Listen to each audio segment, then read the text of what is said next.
Mesdames et messieurs, bonsoir. J'espère que vous n'êtes pas trop fatigués par ce rythme infernal de conférence. Très heureux d'être parmi vous de nouveau. La session 4, pour rappel, que j'ai le plaisir d'animer, est comment connecter l'Afrique au monde, au reste du monde. Une interrogation qui implique différents niveaux de complexité et bien sûr de réponse. Et le débat sera mené avec M. Isidore Biayak, qui est président de l'Alliance africaine pour le commerce électronique, M. Jalal Ben Hayoun, directeur général de Portnet SA, expert UNCFACT, vice-président de l'Alliance africaine pour le commerce électronique, sur un aspect non des moindres qui est la connectivité aéroportière et portière. Et en clôture, donc Alicia C., merci d'être avec nous, directrice des affaires marketing et développement Tradevane, sur le partage de données à travers les frontières. Ce qui nous interpelle réellement, c'est l'inflation sémantique sur les potentialités africaines, donc c'est ce qu'on va voir dans les débats, mais quand on ramène ces inflations et ces débats sur l'Afrique et potentialités de l'Afrique, sur les données, nous sommes un peu surpris. Quelques éléments de cadrage. Mesdames et messieurs, le commerce interafricain ne dépasse pas les 13% des échanges globaux de l'Afrique. 13% des échanges interafricains. Cette part des exportations interrégionales s'élève à 50% par contre en Asie et à 70% en Europe. Ça veut dire beaucoup de choses. Quant à la part de l'Afrique dans le commerce mondial, elle franchit à peine 4%. Donc vous voyez, on parle beaucoup des potentialités, mais quand on ramène ces potentialités à la réalité, nous sommes plus ou moins déstabilisés par cette réalité-là. Alors pourquoi? Je n'ai pas la prétention de répondre d'une manière précise et exhaustive, mais les économies africaines restent fondamentalement, c'est peut-être le débat que nous allons nous enrichir ou enrichir mutuellement, chacun de sa perception et de son angle d'attaque. Les économies restent orientées vers les exportations de matières premières et elles continuent de tout importer d'Europe et d'Asie. Faute de filières industrielles, endogènes, c'est-à-dire émanant de l'économie africaine elle-même, capable de satisfaire des pans entiers de demande sur les marchés intérieurs. Et pourtant ces marchés sont en pleine croissance, notamment la classe moyenne qui va représenter 200 millions de population dans les années à venir. Le commerce électronique dont on débat beaucoup est considéré comme une nouvelle opportunité. Toutefois, je tempère, la connectivité numérique est indissociable de la connectivité physique. Je parle sous votre autorité, Isidore, car il y a clairement un lien entre la réduction de la fracture numérique et les axes prioritaires de l'initiative pour l'intensification du commerce intra-africain et international. Je rappelle juste, mesdames et messieurs, que la performance commerciale, et je crois que c'était l'esprit de l'ensemble des débats qui ont eu lieu, que la performance commerciale est un enjeu systémique. Quand je dis systémique, c'est-à-dire que c'est une implication qui aborde un ensemble d'axes. D'abord, c'est une performance infrastructurelle. Elle est humaine, elle est aussi humaine. J'ai toujours le même souci de logistique avec nos amis de la voie dans cet hôtel. Performance infrastructurelle, humaine, industrielle et aussi réglementaire. C'est-à-dire que si on veut aborder les problématiques de performance, il faut avoir cette perception globale. Je n'irai pas au-delà de cela parce que je voudrais bien que les panélistes répondent à ces problématiques. Et certainement aussi, vous avez le complément de réponse à ces sujets-là. Donc ce sont ces aspects que nous allons débattre et enrichir à la lumière des interventions et surtout de vos débats. Et j'invite à mes côtés donc Isidore pour l'ouverture de ces présentations. Sous vos applaudissements, mesdames et messieurs.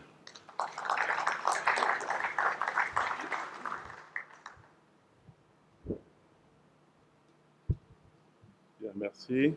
Une fois de plus, je voudrais retirer mes sincères remerciements et mes encouragements à Portnet pour l'organisation, pour la belle organisation de ces rencontres. Je crois que pour une alliance comme celle que je représente, c'est un moment privilégié, effectivement, de s'informer, d'échanger et de voir comment nos membres, effectivement, peuvent s'adapter ou peuvent intégrer cette transformation numérique dont nous avons beaucoup parlé. C'est effectivement ce que je retiens personnellement, parce que la transformation numérique, elle est déjà à nos portes, si elle n'est pas déjà dans nos maisons. Donc il est important que nos membres et les opérateurs de guichet unique soient les premiers à en prendre conscience. Nous avons entendu parler du big data, du blockchain, de la 5G, de AV, etc., etc. C'est autant de concepts aujourd'hui que nous devons nous approprier pour effectivement faire en sorte que les guichets uniques répondent aux attentes qui sont nombreuses. Donc, pour moi, c'est vraiment une occasion très, très importante de repartir d'ici et de pouvoir également porter ces messages auprès de nos membres. Alors, je vais faire une présentation très, très rapide. Je ne vais pas revenir sur tous ces concepts qui sont assez complexes, techniques. Je vais tout simplement vous parler de l'alliance que je représente et peut-être vous faire part de quelques initiatives que nous avons prises qui rentrent dans comment dirais-je, dans le thème qui nous a été proposé, qui m'a été demandé de traiter, à savoir connecter l'Afrique. Je n'ai pas l'ambition, les membres non plus, de pouvoir répondre de manière satisfaisante ou globale à cette interrogation, mais nous y contribuons également. Et c'est pour ça que les guichets uniques doivent être tout à fait au fait de toutes ces évolutions.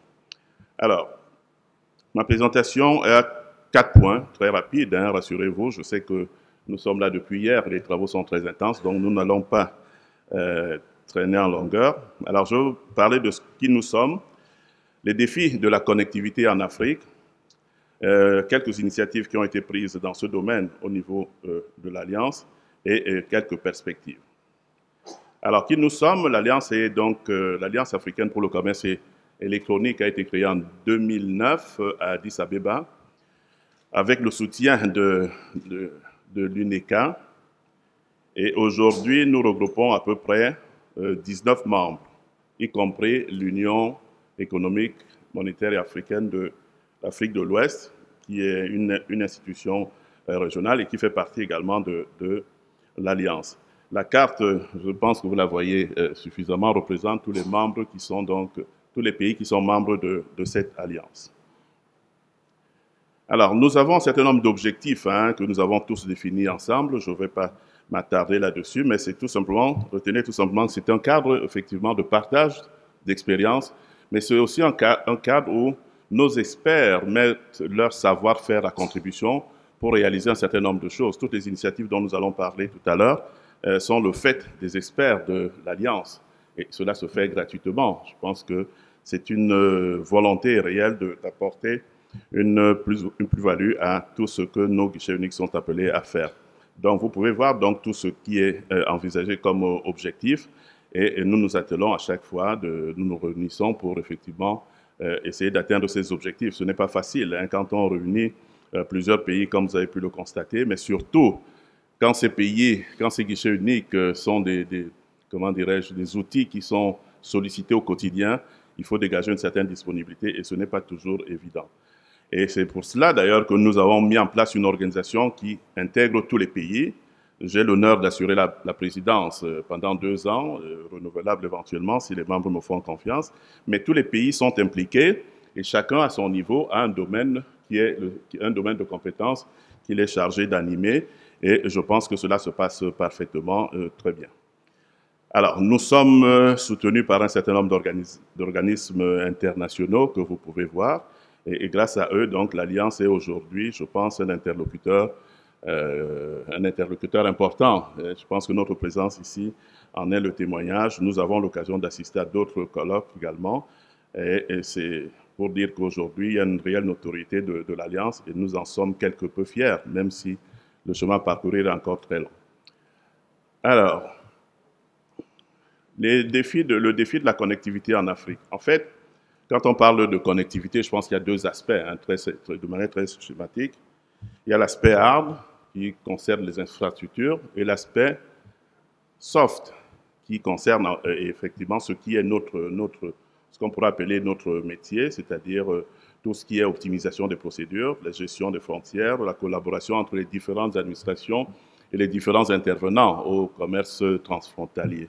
Et c'est à ce niveau qu'on peut constater, je pense que ce n'est pas une honte que de le dire, que sur ce plan, l'Afrique reste quand même le parent pauvre au niveau des échanges mondiaux, et des efforts qui sont à faire à ce niveau sont très, très importants. Et ces rencontres, justement, sont l'occasion d'une prise de conscience également pour que nous comprenions que les défis à relever commencent par mettre en place des moyens adéquats pour assurer une connectivité. Alors, au niveau de l'Alliance, donc, nous encourageons un certain nombre d'initiatives justement pour aller dans ce sens, en commençant par le développement et le maintien des guichets uniques, c'est-à-dire que chaque pays, chaque fois que nous en avons l'occasion, nous sensibilisons tous les pays pour qu'ils mettent en place des guichets uniques. Ça fait partie aujourd'hui des recommandations des organismes internationaux. Je pense que cela ne pose plus de problème en tant que tel. Ces guichets uniques doivent se développer pour aboutir éventuellement à la mise en place de guichets uniques régionaux. Je pense que c'est une étape qui est importante et qu'il faudra absolument franchir. Et enfin, développer les échanges d'informations et de documents avec les autres régions du monde. Je pense que voilà un peu les différentes étapes que nous avons essayé de mettre en place, que nous essayons de franchir de manière à ce que, effectivement, la connectivité soit une réalité entre pays africains, mais également au-delà des pays africains.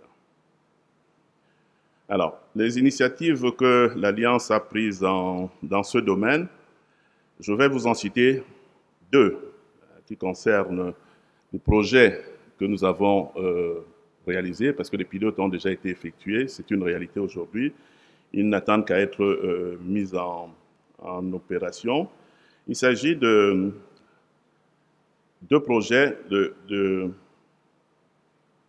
entre le Sénégal et la Côte d'Ivoire, le Cameroun et le Congo, pour la mise en place des certificats d'origine, d'un document dématérialisé de certificat d'origine. Alors, le travail a déjà été fait. Ces pays volontaires se sont mis ensemble pour faire en sorte que les certificats d'origine circulent entre ces deux pays sans avoir besoin de papier. Vous pouvez imaginer un peu, ça paraît peut-être simple comme ça, mais en réalité, c'est une tâche énorme parce que déjà, à l'intérieur d'un pays, on a du mal à mettre un certain nombre d'administrations ensemble, mais alors, entre deux pays, c'est encore la difficulté, elle ne peut qu'augmenter. Donc, nous avons réussi ce travail grâce au volontariat, grâce à la disponibilité de ces pays. Donc, aujourd'hui, il est possible d'échanger le certificat d'origine entre ces deux pays pilotes. Donc, c'est le détail de ces réalisations qui suivent. Comme j'ai promis au modérateur de ne pas m'attarder sur toutes ces slides, je vais donc essayer d'aller très rapidement. Mais tout ce qu'il faut retenir à ce niveau, c'est qu'effectivement, il y a des réalisations concrètes à ce niveau, au niveau du certificat d'échange de certificat d'origine, de manière dématérialisée entre deux pays au niveau de l'UEMOA et au niveau de l'Afrique centrale. Alors, une autre initiative qui est en cours aujourd'hui et qui est très ambitieuse, c'est celle de l'Africa e-Trade Hub, qui en fait concerne la connectivité sur le plan continental. Nous avons bénéficié pour cela d'un financement de la Banque africaine de développement. Il s'agit de mettre en place une plateforme d'échange de données entre les pays membres de l'Alliance. Vous pouvez imaginer en fait, l'ambition qui est la nôtre, mais également un portail d'information commerciale, non plus national, mais au niveau également des pays de l'Alliance. Donc je pense que vous en conviendrez certainement avec moi que c'est une ambition qui n'est pas une ambition sérieuse, qui rentre dans la volonté de l'Alliance de permettre la connectivité entre les pays de l'Alliance, les pays membres de l'Alliance, les pays africains et bien entendu la connectivité sur le plan mondial. Alors, voilà l'architecture en fait de ce projet ambitieux sur lequel je ne vais pas m'attarder. Mais pour les experts qui souhaitent peut-être avoir d'autres précisions techniques, je pense que nous sommes à leur disposition pour apporter tous ces éléments. Toujours est-il qu'il faut retenir qu'il y a donc il est envisagé un portail d'information commerciale sur le plan continental et une plateforme d'échange de données. Alors, en termes de perspective, en fait, on va retrouver ce que je viens de dire, c'est-à-dire faire aboutir ce projet de certificat d'origine, parce qu'aujourd'hui, les tests ont été réalisés Il suffit tout simplement que les pays concernés prennent la décision de le mettre en œuvre. Le projet financé par la Banque africaine de développement, l'Africa e-Trade Hub, également est en cours de réalisation. Nous sommes dans le cadre, je parle sous le contrôle de mon ami Jalal, qui en est en fait le maître d'œuvre, c'est lui le chef de ce projet. Nous sommes, je pense, au stade de la passation passation des appels d'offres. Et donc, nous pensons que d'ici un an, ce projet sera une réalité. D'autres initiatives également sont envisagées. Nous nous proposons de réaliser un livre blanc sur le e-commerce. C'est un sujet d'actualité aujourd'hui. Et nous pensons que les guichets uniques ont une contribution déterminante, enfin une contribution importante à apporter à ce niveau, au niveau du e-commerce. Et ce livre blanc est en cours d'élaboration et je pense qu'il sera disponible très très prochainement.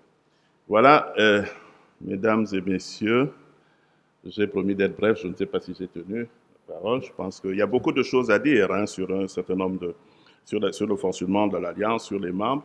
Je souhaite tout simplement que tous les pays qui sont peut-être présents dans la salle et qui souhaiteraient faire partie de l'Alliance le manifestent, parce que plus nous serons nombreux, plus nous serons forts. Et aujourd'hui, nous pensons qu'il y a là un véritable cadre d'échange, de collaboration qui permet de participer à cette transformation numérique dont nous parlons depuis hier. Je vous remercie.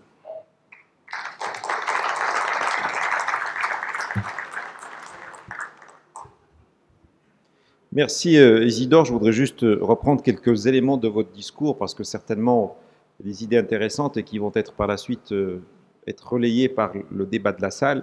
Vous avez évoqué la transformation numérique qui est existante et qui, bien sûr, amène à des réflexions structurelles, de refonte même par rapport à certains États. Vous avez évoqué même des éléments composants de cette transformation digitale, numérique, le big data, les blockchains, etc.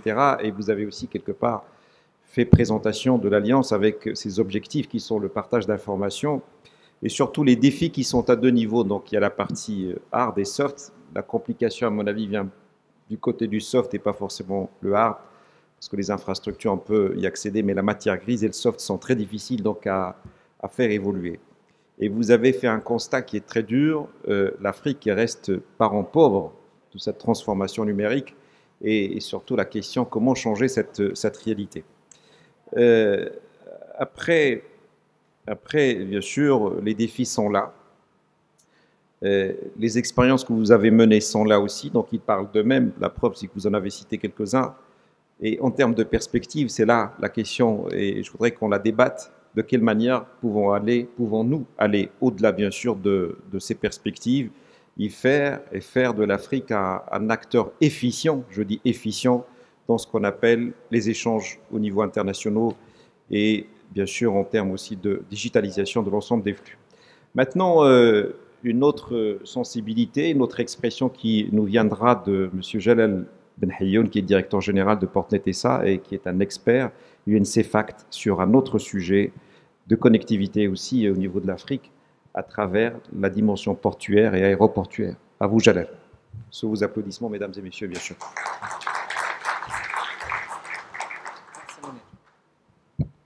Je pense que je vous ai assommé avec, on m'a assez entendu pendant ces 2 jours, donc je vais essayer de faire très vite. Isidore m'a facilité la tâche en parlant du projet au fait, le plus important pour nous en tant qu'Africains, le e-African Trade Hub, qui va nous apporter beaucoup de choses. Donc je vais essayer, lors de la présentation, de présenter quelques innovations sur lesquelles on est en train de travailler aujourd'hui pour essayer de répondre aux questions qu'a posées Mounir, justement, comment on peut accélérer cette compétitivité, cette course vers l'efficience en Afrique et dans la région. Donc ça, on a vu tout, par rapport aux chiffres, Portnet, si on peut le présenter en chiffres, donc aujourd'hui c'est une communauté de plus de 34 000 clients, donc ça fait plus de 39 000 ou 40 000 aujourd'hui, parce que les chiffres avancent rapidement, 40 000 usagers qui utilisent la plateforme tous les jours. Juste pour rappeler que nous avons une vision intégrée de la supply chain, où on essaie justement de nous aligner, j'en ai assez parlé hier, avec la réalité de la supply chain, du commerce international en partant du sourcing, quand la transaction naît chez l'opérateur économique, quand il voudra importer ou exporter, on essaie de capturer l'information et avancer et l'accompagner dans sa prise de décision et ses formalités opérationnelles de bout en bout. Ça, c'est l'impact de la mise en place de Portnet et puis aussi tous les projets qui l'ont entouré au sein de la communauté et qui ont grandement été émulés par les efforts de la communauté à travers Portnet. Donc, on a pu gagner beaucoup de places. Là, on voit le classement au niveau africain. Aujourd'hui, on est sur la 3e place. Donc, on a gagné énormément de places en peu de temps. Et là, je passe directement aux initiatives. On a parlé hier du TradeSense, qui est le trade portal à la marocaine, à travers lequel on essaie progressivement de mettre en place un outil d'intelligence communautaire et qui pourra accompagner l'opérateur économique d'une façon dynamique à sa prise de décision. La version qui est en public aujourd'hui est une version comme celle qu'a présentée Juliane du Rwanda, mais qui la dépasse un petit peu puisqu'il permet d'aller au-delà des frontières. Déjà aujourd'hui, si on veut exporter par exemple du Maroc vers la Côte d'Ivoire, on va vous accompagner sur les process et les procédures au Maroc, mais on va au-delà. On analyse les données en Côte d'Ivoire et on vous donne toutes les procédures nécessaires en Côte d'Ivoire par rapport à une nomenclature, par rapport à un HS code et vous présenter tous les avantages que vous pouvez avoir pour cette opération. Une autre initiative qui est la plateforme de paiement communautaire qui est interfacée à tous les systèmes de paiement au Maroc, interfacée à toutes les banques et qui vise à faciliter l'échange des factures entre les B2B, les B2J de la communauté, à accélérer le commerce. Et là, on essaye petit à petit d'innover dans la mise en place de moyens de paiement qui n'existaient pas auparavant pour répondre à des problématiques réelles. Énormément de fournisseurs au Maroc, même au niveau du commerce international, ont essayé d'utiliser les paiements classiques, mais ça ne marche pas, parce que la carte bancaire, on ne peut pas payer de grands montants. Les autres paiements ne sont pas adaptés. Et avec un partenariat communautaire, public-privé, là on a l'exemple d'une banque, qui est la Banque Populaire, on a essayé de développer un moyen de paiement spécifique qui répond à une problématique spécifique, paiement de gros montants, pour pouvoir libérer une marchandise d'une façon instantanée, mais en redonnant le contrôle au directeur financier de la boîte qui pourra afficher la facture et ordonner le paiement sans passer par un intermédiaire. Et là, je vous invite à regarder une petite vidéo qui explique un petit peu ce moyen de paiement. Donc, Régie, s'il vous plaît, est-ce que vous pouvez mettre la vidéo?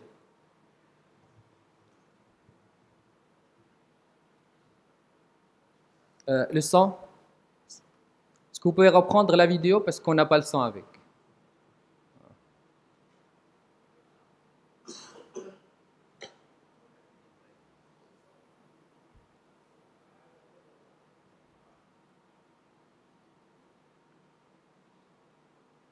On attend à ce qu'ils remettent la vidéo à 0 et qu'on la remette avec le son, parce qu'il n'y a pas de... Il y a un sous-titrage, mais ce n'est pas très clair. Portnet est le guichet unique qui permet la simplification des procédures du commerce extérieur. Son principal objectif est de fluidifier et digitaliser toutes les procédures administratives et non administratives au profit des sociétés d'import-export, y compris les procédures de paiement. Pour pallier aux nombreux allers-retours entre les différents services, sociétés ou banques, afin de collecter toutes les factures et les régler, ce qui pourrait engendrer tracas, frais supplémentaires et perte de temps, Portnet s'est allié à la plateforme de paiement électronique AmanPay pour vous permettre le règlement de toutes vos factures et frais administratifs à travers le portail Portnet. AmanPay est une plateforme de paiement électronique développée par M2T, leader du marché au Maroc. La plateforme vous permet un paiement où que vous soyez 24 heures sur 24 et 7 jours sur 7 et en toute sécurité. Cela vous épargne du temps et des frais de déplacement. Vous pouvez ainsi recevoir votre marchandise ou la livrer à vos clients en temps et en heure. La plateforme prévoit plusieurs canaux de paiement adaptés à vos besoins et ceux de vos clients. Par exemple, PayDirect, destiné aux importantes transactions et qui permet un transfert immédiat du compte de votre société au compte du destinataire en toute sécurité. Le paiement par carte bancaire, le prépaiement de toutes les factures via le guichet, le paiement cash chez les agences Tashilat et Shabi Cash. La plateforme est simple d'utilisation et adaptée à plusieurs produits high-tech. Pour payer via PayDirect, il vous suffit de vous inscrire auprès d'une agence de la Banque Populaire et de récupérer votre identifiant et mot de passe. Allez sur portnet.ma et renseignez les informations de la transaction. Choisir l'option paiement via AmanPay, choisir le moyen de paiement PayDirect développé en partenariat avec la Banque Populaire. Vous recevez un SMS avec un code pour confirmer l'opération. Une fois l'opération confirmée, vous recevez un SMS de validation. Voilà comment dépasser les méthodes traditionnelles du paiement avec une solution en ligne qui vous permet un suivi précis de vos paiements effectués. Pour plus d'informations, vous pouvez visiter le site réclamation.portnet.ma ou nous contacter par mail à l'adresse paydirect@m2t.biz ou encore nous appeler sur le 05 20 47 31 00. Portnet, guichet national unique des procédures du commerce extérieur en partenariat avec M2T.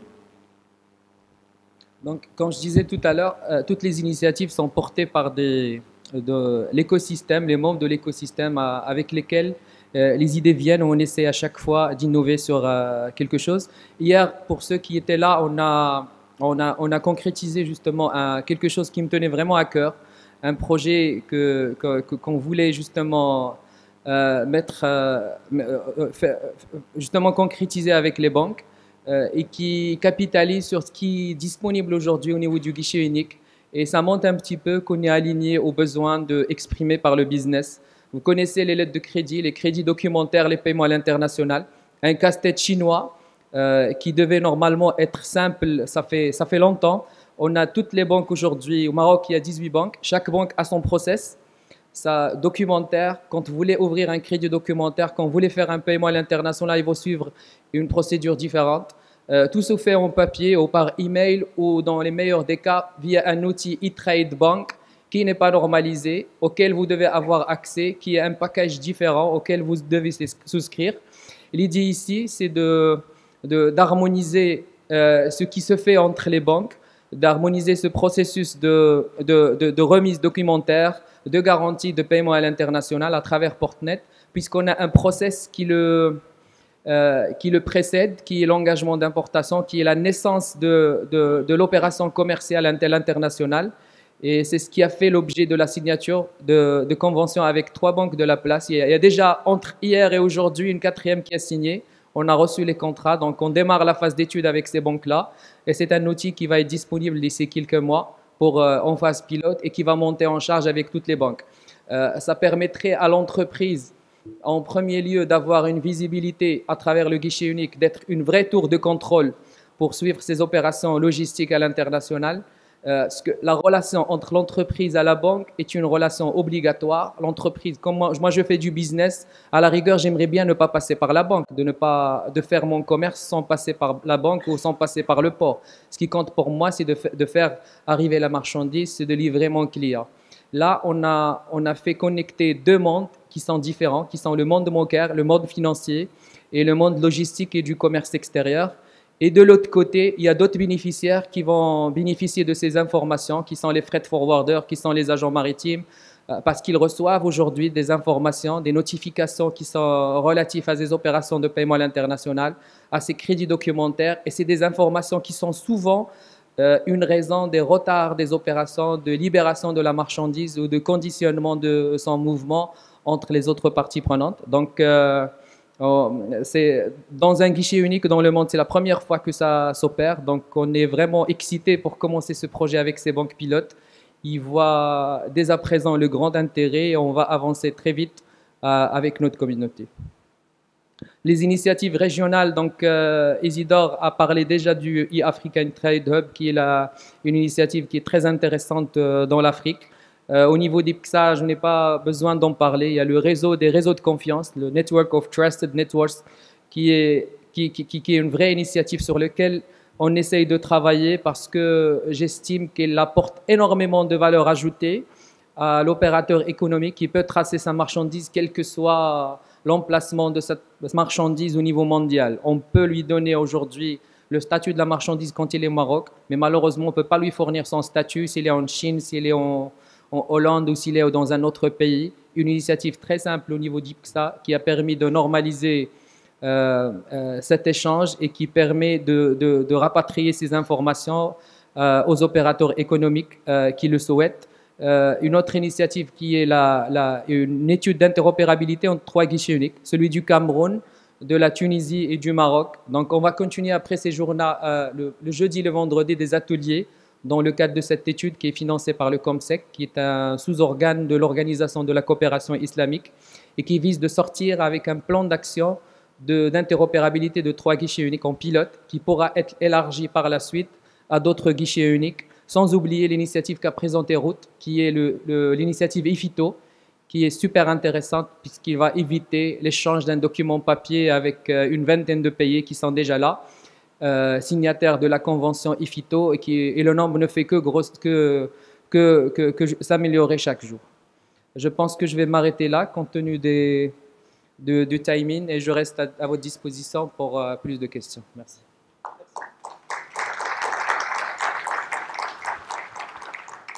Merci Jalal de cette présentation riche et aussi laconique.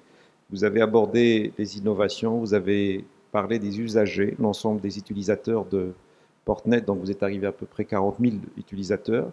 Vous avez parlé aussi de cette vision intégrée qui est ambitionnée par Portnet, son classement, et vous avez parlé aussi des initiatives qui ont été établies dans le cadre de relations B2B, B2J et avec les banques.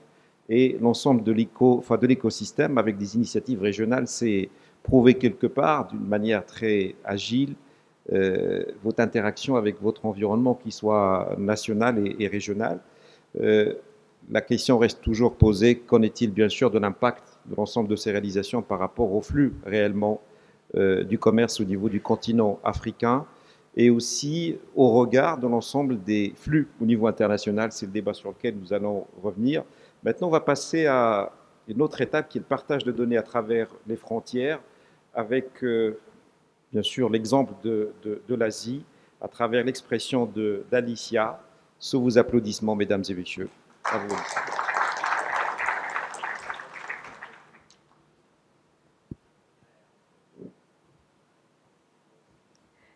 Bonjour and good afternoon, ladies and gentlemen. My name is Alicia.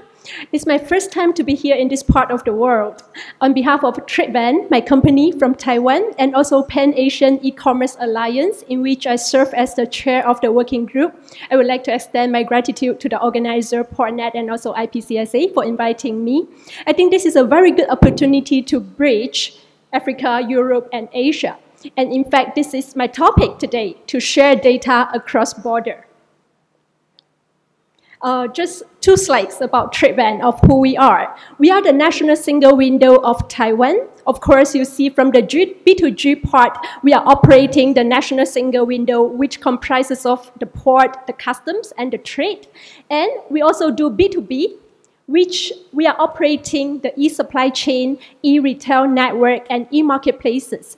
And in fact, in Taiwan, more than 85% of the retail industry, they are operating their supply chain on TradeBan platform. And for B2C, we are doing big data analytics and information security. Just a very quick snapshot of some of the figures. Basically, we are operating all of the export-import declarations, all the container data on TradeBan's platform. Okay, let's go to the topic of today. What are the challenges in moving data across border? And thanks to our friend from AACE who talked about the ECO initiative, I think this is exactly a very good echo to what the gentleman has just said. So basically, a very complex diagram, as everyone in this room would have known. I think I just want to highlight 2 of the very important challenges. First is how to deliver the trade and customs data across border. And the difficulty actually lies a lot on the regulatory requirements of different member economies. 2 different governments, may not have different regulatories and they don't talk to each other. I mean, system-wise, the systems are not connected. So this is how we solve the problem. By the interoperability, there are 4 different aspects of it. On the system level, we talk about interconnectivity. On the data level, there are data harmonization.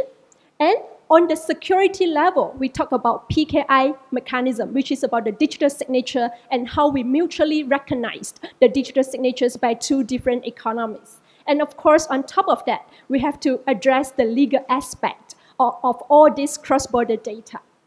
So this showcase is the best practice in APEC. It's a B2B and B2G showcase, and it's about the electronic certificate of origin exchange between countries. A little bit of background. ECO is one of the pathfinder in APEC, meaning we are the first in the world who actually initiate the ECO project, and we managed to do it successfully. And in fact, in the time when we launched it, Taiwan Customs was pretty proud that they are the first customs in the world who actually received electronic certificate of origin for customs clearance, meaning totally getting rid of paper CO. And the project is also a very good showcase about public and private partnership, in which they are issuing agencies of the certificate of origin. They could be chamber, could be the Ministry of Trade, could be the customs in the free trade agreement. And of course, the customs of the importing country need to be involved. And about the private sectors, they are service providers, national single window like us, like TradeVan, and of course, all the traders should be involved. And this project, first between Korea and Taiwan, was very successful, and it is now expanded to Singapore, Thailand, Malaysia, and Indonesia, Philippines coming up. So I think this is also a good timing for us to link it up with African countries, as African countries is now ready for the ECO. So to give you a very big background, as you can see from the Korea side, which is the exporting country, everything is actually electronic. I believe in most of your countries, it's electronic in the application and issuing process. However, between countries, Taiwan Customs may have difficulties receiving the electronic CO. That's why in previously the paper scenario, although everything related to declaration, duty payment was actually electronic, however, that piece of paper, CO, will need to be declared manually. This is, of course, the previous scenario. So what we have done is to take care of the 4 challenges that I mentioned. On the interconnectivity level, what we built is the EBMS interconnectivity between countries. Basically, we set up the standard protocol to move data across country. And on the data harmonization level, we match the data. I'm sure our expert from UN here is very familiar with how we do data harmonization. We try to match the different documents among different countries, and then we kind of come up with one single standard between countries. And about PKI mutual recognition, this is a tougher part. In PAA, I would like to talk about how we set up the legal and the PKI mutual recognition framework. And about legal, there are many agreements that we have set up. I'm going to show you a very complex diagram pretty soon. And before that, I would like to quickly introduce Pan-Asia E-Commerce Alliance, which is the first alliance in the world to actually initiate live project to move data across country. And it consists of 11 countries in Asia. Oh, you see all of them, I don't want to name them. Basically, all of these importing trading countries in Asia are all involved. And of course, the ultimate goal is to move data about trade, about customs securely across the border. This is a complex diagram I mentioned. I'm not going to go into detail, but just to give you some idea of how difficult it is to set up this framework in order to move data. We need the standard agreement between service provider. It's about the service level guarantee. And we need the PKI mutual recognition framework, as you can see here. We set up our certificate policy. And under that, there are a lot of standards and rules that each of the CA, each of the certificate authorities in each country should follow and should comply. And this is how we do mutual recognized between digital signatures of different countries. So ultimately, as you can see, there's an interconnect agreement between 2 countries in order to guarantee the service level of the document being transacted across country, and subscriber agreement between the traders and the service providers in order to protect their data privacy. And you see the recognition agreement between 2 CAs, 2 certificate authorities between 2 countries. And this is how we set up the whole scheme. So ultimately, all the data can be flowed electronically from one country to another. And next, we are actually setting up our ESPS exchange, the phytosanitary document exchange. And just to give you one highlight about the benefits, I'm going to jump into the APEC report. So after the successful implementation of the ECO project, APEC actually published a report showing the benefits of such a project. Let me give you a very quick highlight. So for the Korean exporter side, this is the saving that they can enjoy. For every single shipment, a huge saving.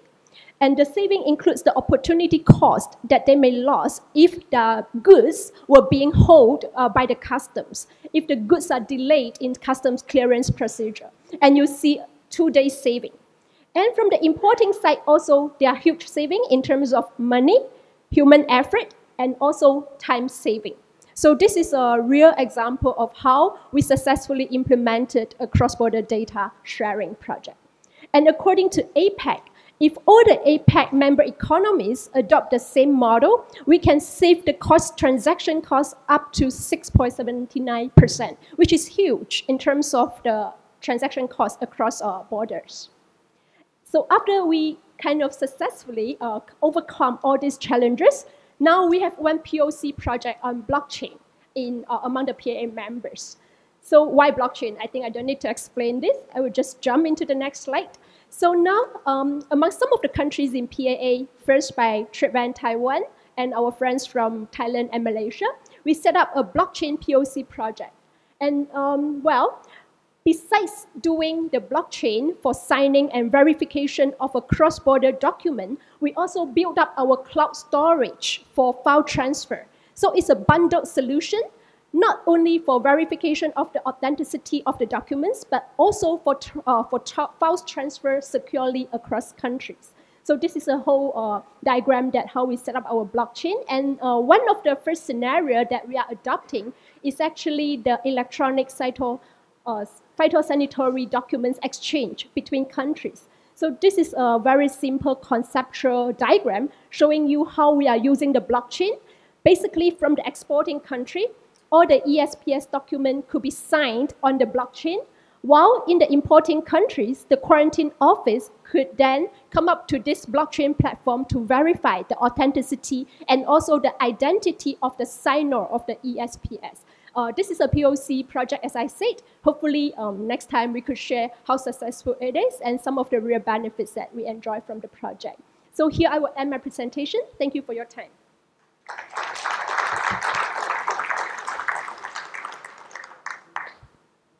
Merci Alicia, vous y étiez très disciplinée parce que j'ai vu que vous avez déployé beaucoup d'énergie pour rester dans les 10 minutes. Bravo et félicitations, surtout sur un sujet qui est très complexe, le partage des données, un domaine stratégique, on en a parlé hier, surtout dans une région qui enregistre le plus grand taux de progression à travers des cas concrets, le B2J, le B2C et le B2B, et surtout dans une logique d'ensemble. C'est ça ce qui est intéressant. Moi, je voudrais juste rappeler le thème principal de cette rencontre, la connectivité, la connexion, la liaison entre l'Afrique et le reste du monde. Isidore m'avait interpellé sur pas mal de sujets, je pense que c'est le cas de la salle aussi. Des progrès, certes, mais pas de traduction effective sur ce qu'on appelle l'ensemble des échanges intra ou extra, endogènes ou exogènes du continent africain. Quelle est votre réaction? Je vois que le caricaturiste est en train de nous envoyer des choses. Connecter l'Afrique au monde, parfait, très bien. Isidore, d'abord votre réponse par rapport à ma question et puis une réaction, bien sûr, si vous voulez bien. Donc à vous le choix. Vous réagissez au caricaturiste ou à ma question? Peut-être que vous êtes plus intéressé par les dessins. Allez-y, Isidore.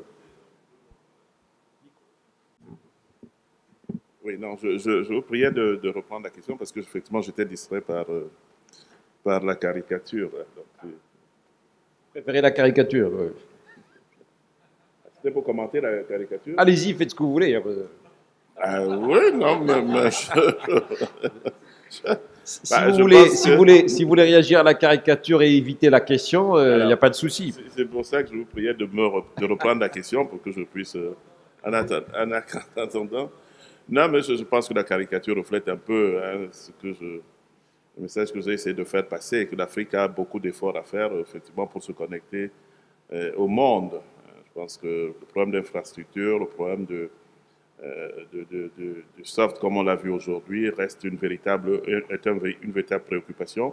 Mais nous ne baissons pas les bras, l'Afrique ne baisse pas les bras pour autant. Je pense qu'il y a là des efforts qui sont faits dans beaucoup de pays. Je pense que le Maroc est un très bon exemple dans ce domaine et je pense que c'est un exemple qui doit être suivi.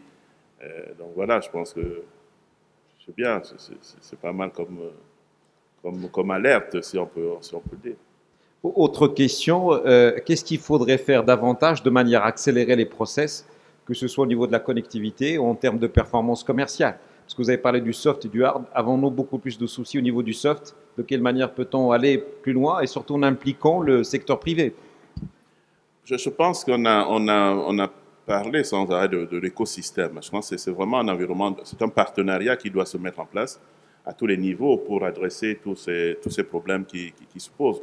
Je pense que le privé tout seul ne peut pas, j'allais dire, apporter des solutions qui s'imposent, de même que le public a besoin du privé. Donc je crois que c'est un partenariat qui doit se mettre en place. Et hier encore, on a entendu tous ces représentants des organisations professionnelles qui ont pris la parole. Je pense qu'on a prouvé à suffisance que c'est ce partenariat-là qui est gagnant-gagnant. Donc je ne peux que effectivement le redire ici. Il n'y a pas d'inquiétude en tant que telle dans la mesure où on prend conscience de ce qu'il y a à faire et que tout le monde se mette ensemble pour le faire. Je crois que c'est ça véritablement la voie à suivre. Merci beaucoup Isidore. Jalal, alors votre réaction par rapport à cela, pourquoi ce décalage entre les efforts, les résultats? Est-ce que c'est une fatalité? Est-ce qu'on peut renverser complètement la vapeur et aller vers quelque chose de beaucoup plus efficient? Surtout qu'on avait un modèle asiatique qui fonctionne et qui génère pas mal de valeur. Oui. Qu'en pensez-vous? Oui, en fait, moi, j'aime bien la caricature, parce que ça si tu veux répondre à la caricature au lieu de la question. Parce que c'est une vraie réponse à ta question. Quand on parle de connecter l'Afrique ou de ce décalage, c'est exactement la vie des guichets uniques. Pour les anglophones, là on dit c'est « Hi my friend, where you are going ?» Et là dans le bateau, « I'm connecting Africa to the world ». Alors l'explication, elle est très simple. Ce voyage-là, c'est un voyage en haute mer où il y a la houle, il y a le mauvais temps, il y a le beau temps, et c'est un petit peu la vie de nos guichets uniques. C'est cette vie de connectivité. Il y a des beaux jours où on peut naviguer très vite. C'est là où il faut être opportuniste. Quand il y a cette opportunité d'avancer très vite avec des partenaires, avec des gens qui sont prêts à aller très vite, qui ont la pression de quelqu'un, ou qui sentent le besoin à un moment, il faut que des initiatives comme ça avancent très vite. Parce qu'après quelques mois, il n'y aura plus cette pression, il n'y aura plus ce quelqu'un qui pourra pousser, qui pourra justement soutenir cette initiative. Et donc, en pleine mer, c'est pareil. Quand la mer s'apprête à naviguer, il faut avancer, il faut en pleine vitesse. Et quand il y a l'orage, on ne peut pas avancer avec la même vitesse. Mais là, il faut attendre la bonne opportunité, il faut essayer de trouver le meilleur moyen d'avancer. Et c'est ça la vie qu'on a tous les jours, que ce soit au niveau national, que ce soit au niveau international. Il suffit qu'il y ait une affinité entre deux top managers pour qu'on puisse avancer rapidement sur un chantier, mais souvent, ça ne dure pas éternellement. Voilà. Alors ça, c'est sur le dessin. Donc il y avait quelqu'un qui a incité, mais dans la réalité, c'est qui ce quelqu'un qui pourrait insuffler davantage d'efforts et d'efficience? C'est exactement ce que je dis. Donc, c'est les guichets uniques, par construction, même les gens n'aiment pas ce terme, doivent être opportunistes dans la communauté. À chaque fois, il faut être à l'écoute des clients, qu'est-ce qu'ils souhaitent avoir, et les partenaires. Et par expérience, ça fait 5 ans que je travaille dans un guichet unique. Tous les jours, il y a quelqu'un qui voudrait avancer rapidement. Et c'est ça l'agilité que ça demande. Il faut que le guichet unique soit capable. Et là, on revient à la recommandation de gestion opérationnelle des guichets uniques, l'AMS. Il faut que le guichet unique soit tellement agile pour avancer avec celui qui a envie d'avancer quand il le souhaite. Mais le guichet unique ne peut pas imposer son rythme à toute la communauté. Donc, il doit justement s'aligner au rythme de chaque membre de la communauté.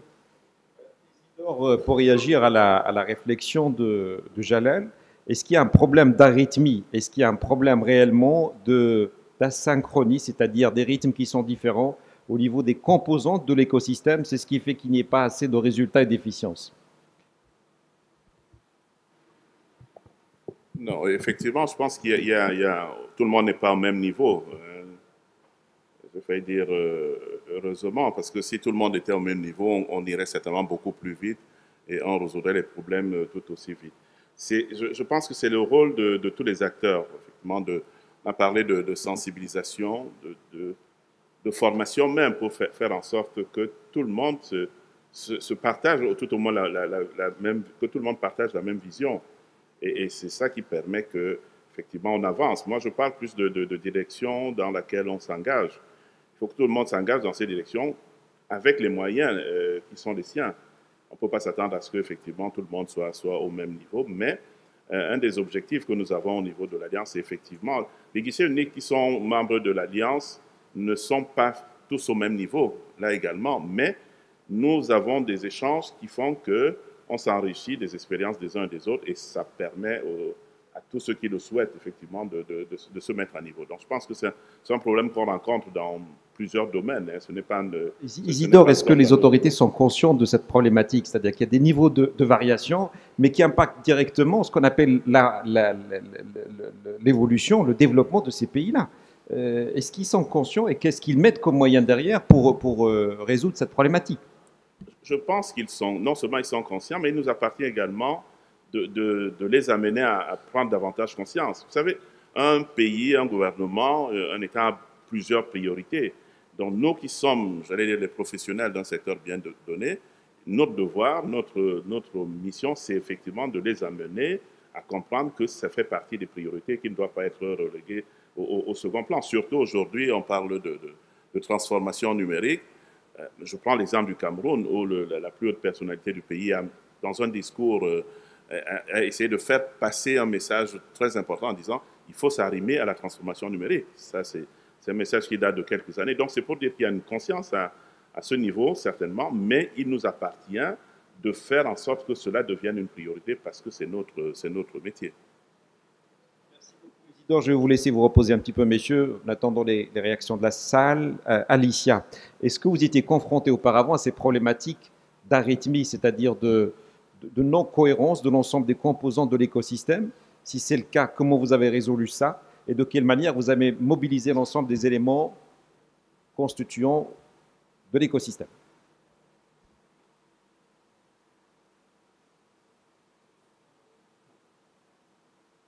Okay, thank you for the question.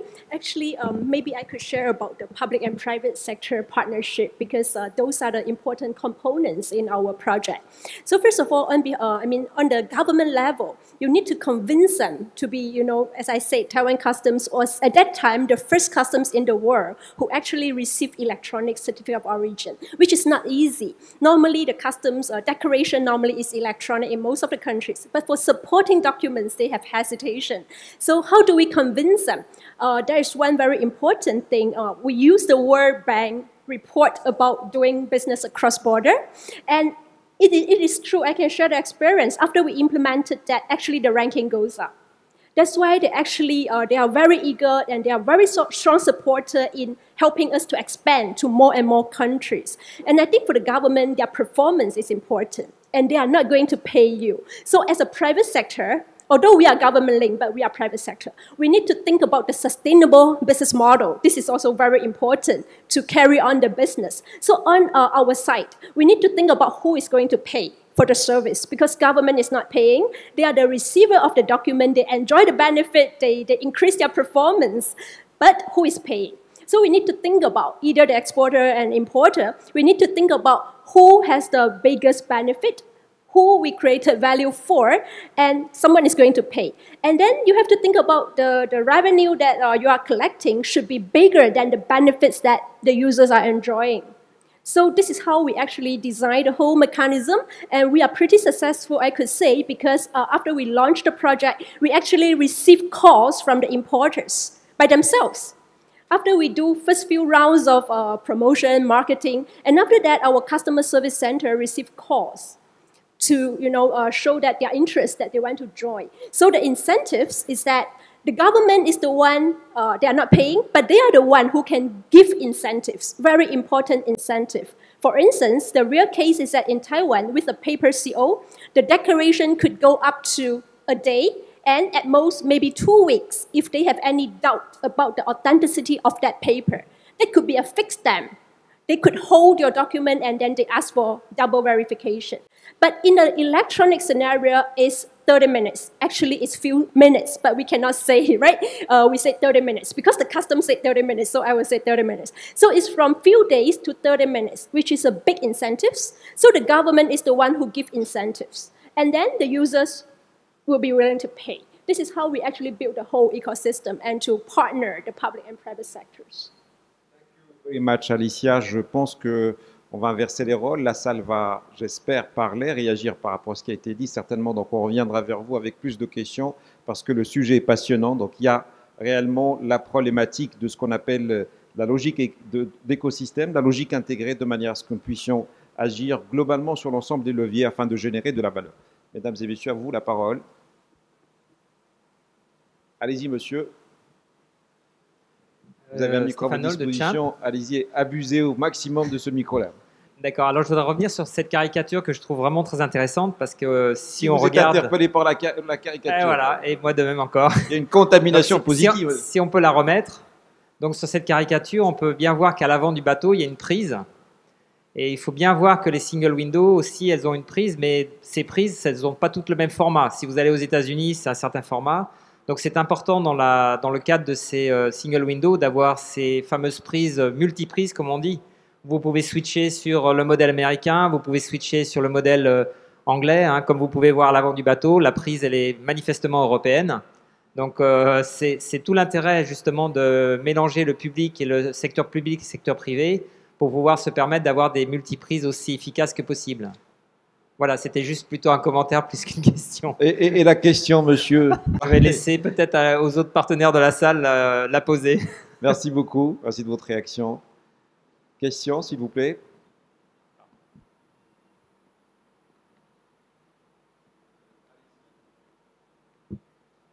On a des gens qui se dévouent quand même. En fin de journée, c'est bien. Merci, Seferram.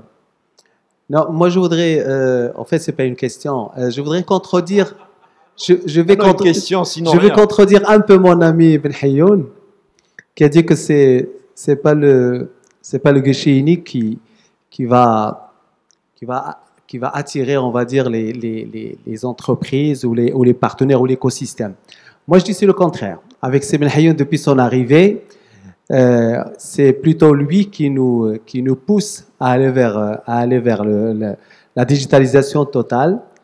Et je trouve que ça, c'est très intéressant parce qu'effectivement, le Portnet, on a dépassé la notion de l'implication du privé ou du public parce que c'est le meilleur modèle que nous avons eu aujourd'hui au Maroc. Et je pense, comme on l'a dit hier, il faut que les autres institutions s'inspirent de ce modèle.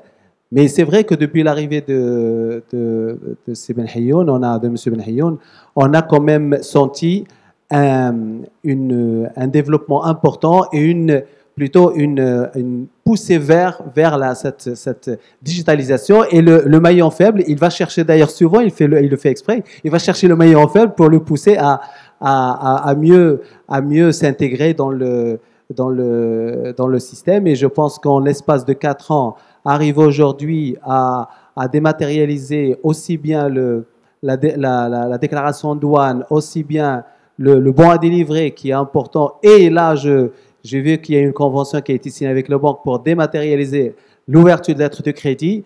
Je dis que bravo, hein, c'est un très bon des pas importants à partir de 4 ans. Et merci, je félicite toute la communauté d'ailleurs à l'occasion. Merci, c'est Rachid. Je voulais une question et voilà, donc je me retrouve avec une déclaration d'amour. Voilà. On ne peut pas dire mieux. Autre question? Sinon, je vais me retourner vers Alicia. Alicia, j'ai une question pour vous, sincèrement. De quelle manière vous voyez aussi cette connectivité africaine? Vous avez benchmarké, vous avez une expérience qui réussit. Je l'ai dit, donc, dans une région qui connaît la plus grande progression socio-économique au monde.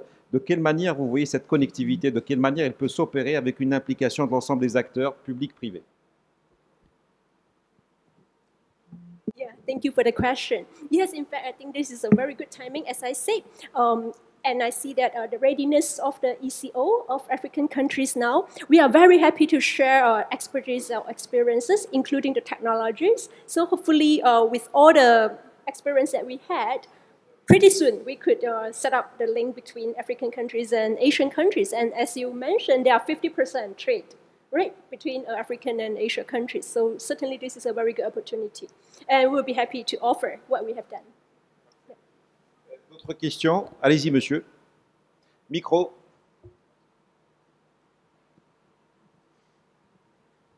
Je vous remercie. Je m'appelle Alun Dion. Je suis directeur des systèmes d'information des douanes du Sénégal. Alors, je voudrais poser une question à M. Isidore par rapport un peu à cette asynchronie dont vous évoquez tout à l'heure. Donc, on sait qu'au niveau de l'Afrique de façon générale, les niveaux d'évolution, d'adaptation par rapport aux technologies, d'appropriation des guichets uniques et de tous ces instruments ne sont pas les mêmes. Je crois que les organisations sous-régionales sont des formidables accélérateurs en tant qu'étant des réceptacles qui réunissent pas mal d'États. Et j'ai noté dans votre présentation que l'UEMOA, en tant que tel, est membre. Alors, sur l'espace ouest-africain, on a 2 à 3 organisations sous-régionales. On a l'UEMOA, on a la CEDEAO et on a la CEMAC. Alors, la question, c'est du point de vue juridique. Est-ce qu'on a un cadre juridique qui permet naturellement de prendre en compte les, ces évolutions, ce guichet unique? Deuxième question également, c'est relativement à la protection des données à caractère personnel. Parce que n'oublions pas que tous ces outils, heureusement ou malheureusement, ça dépend de la perspective, charrient des données extrêmement importantes. Et que les niveaux d'évolution et de protection ne sont pas les mêmes. Est-ce que donc, en termes de juridique, est-ce que dans ces organisations, UEMOA, CEDEAO, est-ce que vous avez le cadre juridique qui vous permet non seulement d'adresser des questions juridiques, mais fondamentalement par rapport à la protection des données à caractère personnel, de pouvoir les intégrer? D'autant plus qu'au niveau de l'Union européenne, on a la RG, le règlement général, qui, avec beaucoup d'exigences, fait que les pays doivent s'adapter. Je vous remercie. Monsieur Isidore, donc vous savez ce qu'il vous reste à faire. C'est répondre, bien sûr. Non, merci pour la question. Je crois que je connais bien mon ami. C'est un problème, effectivement, qui est très sérieux. Vous savez, nous avons évoqué plusieurs choses hier, mais ce que j'ai pu retenir, c'est que le problème technique ne se pose plus véritablement pour ce qui est de la mise en place des guichets uniques.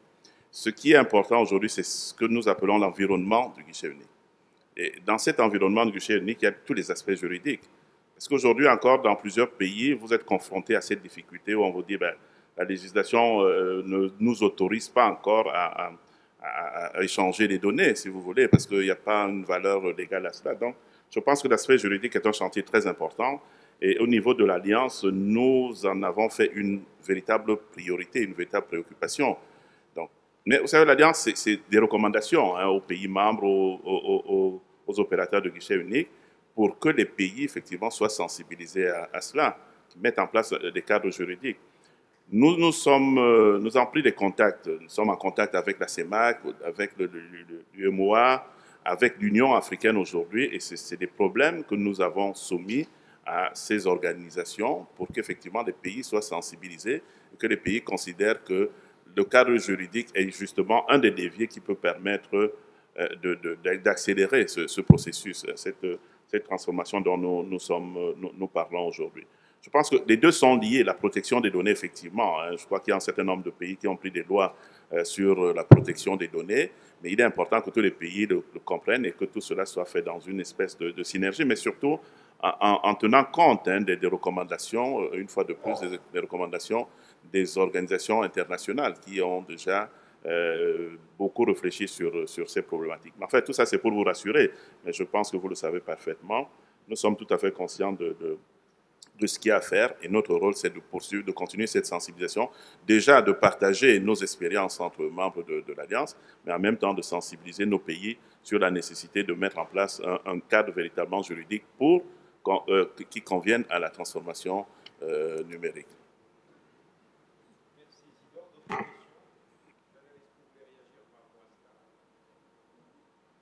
Moi, sincèrement, j'ai du mal à comprendre qu'il y ait un décalage entre le juridique et l'urgence économique, parce que quand même, l'impact socio-économique sur un ensemble de pays est beaucoup plus grave si on ne se rend pas compte des limitations que pose la dimension juridique. Effectivement. En fait, Il en va de la sécurité, je dirais même géostratégique de certains pays par rapport à cette urgence économique. mais je pense que c'est valable dans tous les secteurs. Bon, si on parle du secteur de l'IT, le juridique a été toujours en retard par rapport à la réalité du terrain, par rapport à ce qui se fait en technologie et ainsi de suite. Et là, dans tout ce qui est réforme, dans tout ce qui est amélioration de la façon de faire, moi je pense que les guichets uniques, ce qu'on est en train de faire au niveau de l'Alliance africaine pour le e-commerce, au niveau de l'IPSA, au niveau de l'Alliance asiatique, au niveau des autres organisations régionales, c'est de montrer par l'exemple, par des petites choses qui marchent, aux décideurs qu'on peut avancer, qu'on peut stimuler les réflexions chez eux. Parce que, et ça, on l'a vécu au Maroc. Donc, si on n'a pas des petites choses qui marchent, les gens ont du mal à comprendre ce qu'on veut dire. On peut expliquer pendant des années, mais s'ils ne touchent pas la chose justement avec leurs mains, ils ne peuvent pas justement la soutenir. Si Jalal, je pense que voilà, donc allez-y monsieur.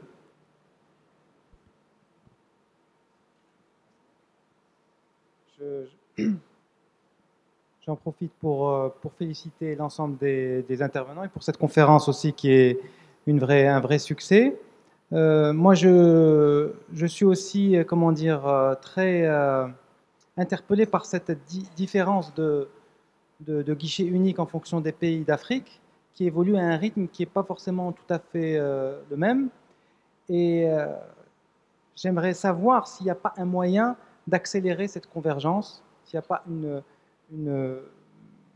c'est sûr qu'il n'y a pas de recette magique, vous avez raison, il faut que chaque pays évolue sur le plan juridique, sur le plan institutionnel, sur le plan d'un certain nombre de choses. Mais comme tu l'as dit, Jalal, il y a des choses qui permettent de déclencher certains changements et qui permettent d'accélérer les choses. Et donc, moi, j'ai envie de dire, pourquoi pas un guichet unique, on a dit régional, pourquoi pas continental, pourquoi pas un guichet unique continental. C'est peut-être une idée un petit peu folle qui voilà, c'est ça. Rien ne nous empêche de rêver. Je me permets effectivement de rêver, on est à la fin de la conférence, donc c'est peut-être l'occasion de rêver un petit peu. Donc un guichet unique continental, pourquoi pas? Parce que quelque part, il faut que le continent africain ait les moyens aussi de son intégration, de son développement.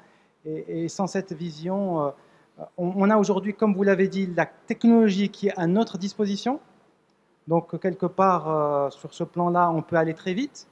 Mais effectivement, encore faut-il qu'il y ait une certaine volonté collective de proposer certains services communs. Donc voilà, je pose la question ouverte. Réaction rapide, je pense, pourquoi pas aussi Alicia sur cette interpellation. Je commencerai par Jalal, Isidore, et je terminerai par Alicia sur cette question très pertinente dans laquelle on retrouve beaucoup de passion aussi, hein, donc, et de rêve, pourquoi pas. Moi, je pense que c'est ce qu'on est en train de dire pendant tous ces 2 jours. Là, le guichet unique, le Port Community System ou n'importe quel système collaboratif n'est pas une fin en soi. La fin, il ne faut pas qu'on l'oublie, c'est cette intelligence communautaire. Qu'on puisse fonctionner ensemble, un guichet unique en Afrique, plusieurs guichets uniques, plusieurs plateformes, le fait de les faire communiquer, de fonctionner. Et l'exemple, c'est ça, c'est le e-African Trade Hub. On a des pays qui ont des guichets uniques, on a des pays qui ont des trade portals, on a des pays qui ont rien, il y a des pays qui ont 50%. Mais ça ne nous a pas empêché de réfléchir dans notre modèle, quand on a mis en place la réflexion, d'avoir un système qui pourra répondre aux besoins de tout un chacun, en prenant en considération son état de maturité et puis la situation dans laquelle il est aujourd'hui. Voilà. Si Jalal, Isidore, dans la suite. Merci. Je voudrais ajouter que le fait que tous les pays ne soient pas au même niveau, pour moi, ça ne devrait pas poser un problème. Au contraire, si je prends l'exemple du Maroc, hein, une fois de plus, je suis très admiratif de tout ce qui se passe ici, mais je crois que le Maroc a profité des expériences des autres. Parce que le guichet unique du Cameroun est un des plus anciens qui est passé par plusieurs étapes. Je crois que depuis 4 ans, le Maroc a su capitaliser tout ce qui a été fait, bien, pas bien, pour être aujourd'hui le succès que nous connaissons.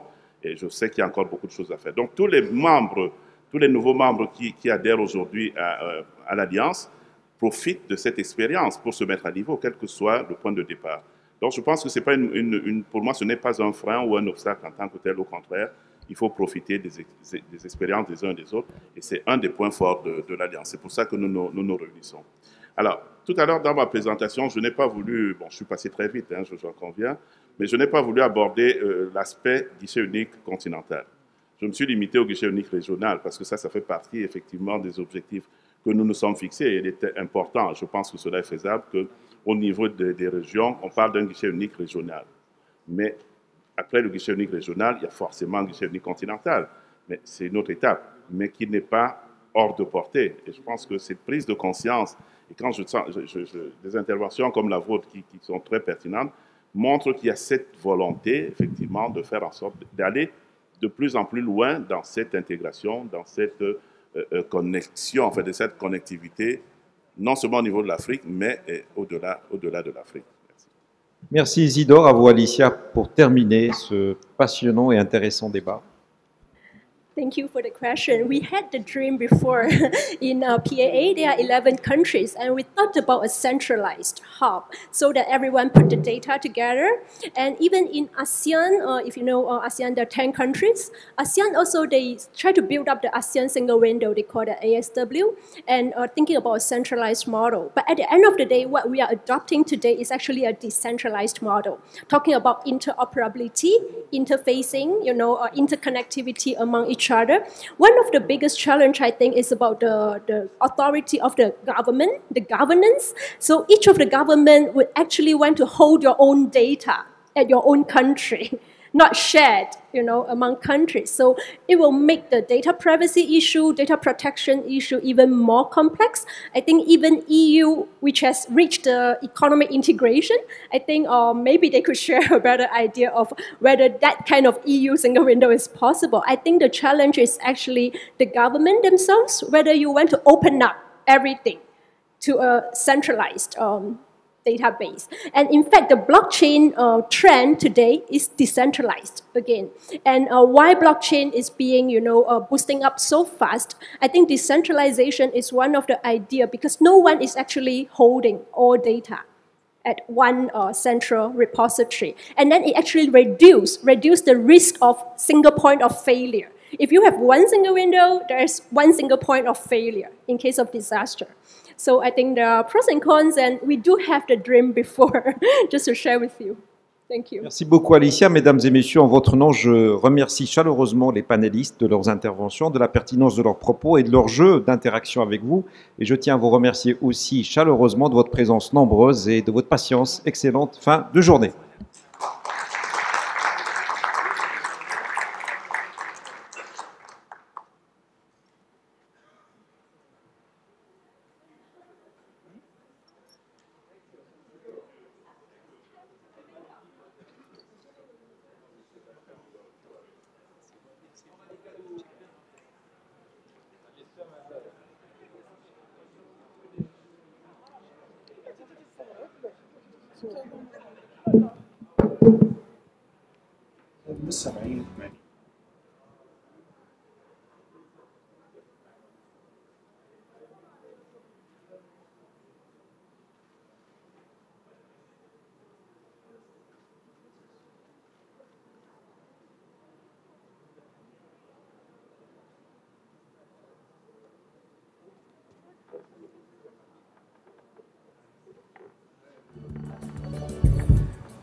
Okay, ladies and gentlemen, before you leave, I want to close the session. So please, I hope you have just a few minutes more. So, like in the plane, take your seats, have seat belts on. Okay, right. A good session. Thank you so much. And then conclusion, although we are not ready yet, tomorrow we have our, as we sometimes call it, Family Day, IPCSA meeting for our members. But as you know, you are invited to be there as well, to listen and to hear and to maybe to connect with us. in the future. But the 2 days of yesterday and especially today, our conference day, very well organized by Portnet, for which we thank them very, very much, has passed by. And a lot of topics has been passed by. From UN, from Lans, I got the feedback, which I will mention now in a summary. The economic operators should be the central focus. The principal objective of a single window implementation should be to help facilitate the operators' procedures at the border and improve their competitiveness. Think global, act locally. All international transactions must go across borders, and most will be involve more than one mode of transport. It is therefore important to base work on international standards, such as the UNEC Recommendation 33 on single window, and the semantic work of UN CFAC. Third, economic intelligence in the future. Efficient use of data, such as big data, real-time and implied cybersecurity, will help to improve the competitiveness of national companies. So far, the 3 recommendations I got from Lens from the UN. As I mentioned this morning, we have 5 key points: political, legislation, strategic, technical, and logistics. A lot has been handled in the 4 sessions today. Not to forget the experience of the new PCSs in Africa, clearly stated, like we heard from Djibouti and Congo. Nobody mentioned cloud computing. Nobody did. As a basic prerequisite for future setup. Good to see the approach made by many PCS to go from the level of exchange of data to the level of business intelligence. Good to see the benchmark made by Ana Navarro, with the results for Port 4.0. Very interesting to be a base for our IPCSA project, Vision 2030. One of our members had an expression, and I can tell you it's Port-based: be smart, get connected. Well, I changed a little bit. When I look from IPCSA, I should say, get smart, be connected. Ladies and gentlemen, so far the reaction from UN and IPCSA closing this day. Tomorrow we'll have our member meeting and look forward to meet you over there. But before closing the meeting, I would like to congratulate our newest members, Djibouti, Congo, Los Angeles, and our friends who took a journey of 26 hours from Taipei. Welcome in the IPCSA family.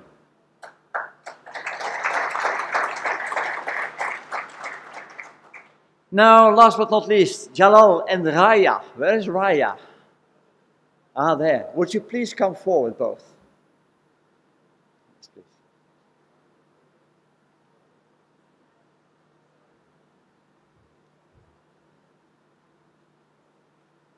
See you surprised. Find the stairs.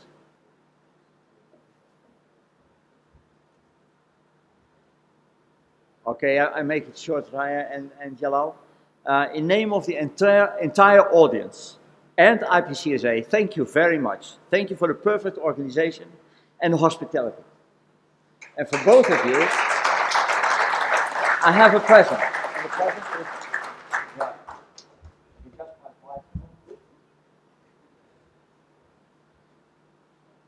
Raya, this one is for you. It's not a rocket. Take care.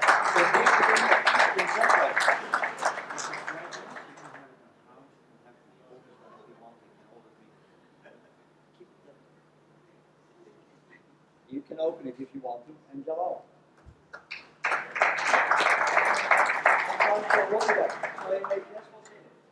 Yeah? Have a view on the beautiful port of and I had a view on the beautiful area over here. And of course, you have been so many times on the board. Thank you, that's the chocolate of the year.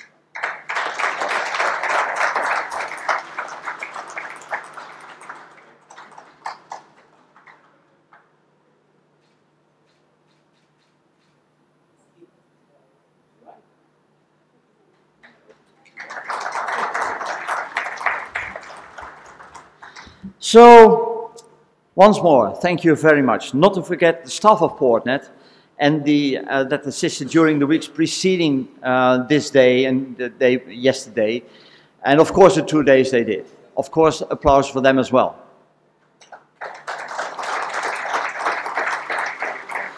Okay, we don't stop shake hands because, well, shake hands, clap hands, because today we have seen a lot of cartoons. You have seen them on the screen, you have seen them, well, you were amazed to see them, maybe the last one with Africa, going to the east, so the port must have been Djibouti, I think. Yeah, it went to the east, to the far east, so I think it was there. But it have been made by our cartoonist, our drawing. He's sitting here, you didn't recognize him, but also a big hand for the guy over here.